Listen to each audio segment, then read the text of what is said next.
Məlum olduğu kimi, Amerika prezidenti Donald Trump İsrailli həmkarı Benjamin Netanyahu ilə görüşüb. Görüş zamanı Trump deyir ki, Türkiyəni təbrik edirəm. Mən Erdoğana söylədim. Sən başqalarının 2000 il ərzində edə bilmədiyini elədin. Suriyanı nəzarət altına aldın.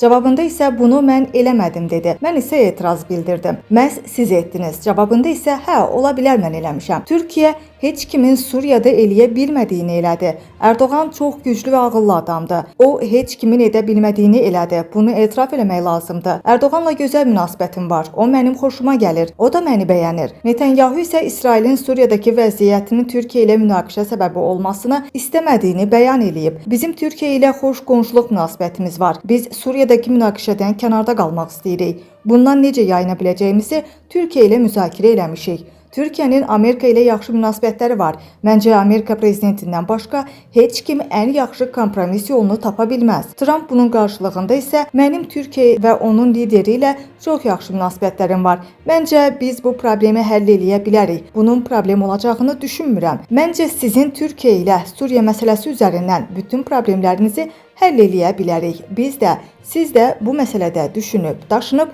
hərəkət eləməliyik deyə Trump Netanyahu ilə görüşü zamanı bildirib.